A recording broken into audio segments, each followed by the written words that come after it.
Hi, this is Gary with MacMost Now. On today's episode, let's look at quoting in Apple Mail. So quoting in terms of email is when you reply to somebody's email message and you include a bit of their message in your message. Maybe you do that to show their question and then your response. Now there's several different ways to modify how you quote in Apple Mail. Let's take a look. So here's an email message that I've received and I want to reply to the person sending it. So I'm going to press the reply button. So the reply is automatically addressed to the person who sent the previous email. My cursor is here at the beginning so I can start typing, but then I've got this line here that starts the quoted area, and I have this, which is the previous message, all quoted, and under that I have my signature. So those are the defaults. There are a lot of ways that you can modify this. So the most common is to highlight in the message what you want to have quoted, and only what you want to have quoted. So I just want to quote this line, which may be the question that they're asking, and then I can press the reply button, and the reply now shows only that line in the quote. That's a great way when somebody sends you a really long message and you want to answer a specific question to just have that one question in the quoted area and not have the rest of their message there. Now the next thing you may want to do is not answer the question here at the very top of the email, but go down to underneath the quoted piece of text and say if that's a question, and then do your response here. That way it kind of makes sense when they get the email to be able to read what they asked and then what your response is.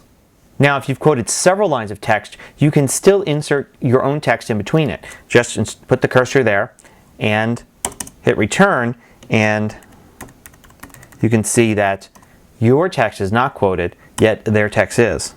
If you go to Mail Preferences, there are several choices that you can make that affect how quoting works. First is if you go to Signatures and you go to the signature for your email account, you can check Place Signature Above Quoted Text. And this will allow you to basically put your entire message above what is quoted, which will all be below. I don't like that myself, as I like to actually answer the questions inside of the quoted text like I was just showing you.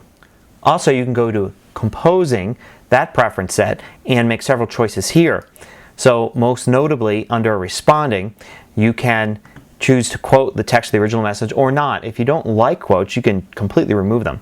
You can choose to increase the quote level. So if it's a message that has been responded to several times back and forth, you can decide whether or not to increase the quote level of all the quotes in there. And also when quoting text in replies, you can choose what I've set it to be, which is include the selected text, if any, otherwise include all text, or to ignore any selected text and include it all, no matter what you do. So here's a message I've gotten that has already been responded to. This is the third pass on this email. When I hit reply, I can see that there's two levels of quoting here. I've got the entire message here quoted, and I've got the original message double quoted there. I can change the level of any line in here by simply going to Format and then Quote Level and increase or decrease. And also you can use Command and Apostrophe and Option Command and Apostrophe. So let's use those. I can, for instance, do Option Command Apostrophe and bring that down a quote level all the way down to no quotes, and bring it up, even add more. So this is useful when, say, you're putting together your own message and you kind of want to quote somebody even though you're not responding directly to an email, like this.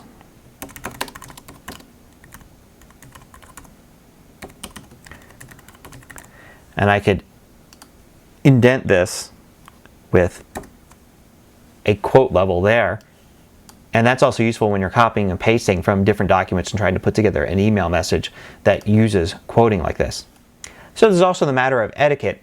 You ever get one of those emails that's bounced around from person to person, and by the time you get it, it's several pages long, but you only really need a couple sentences of information out of it?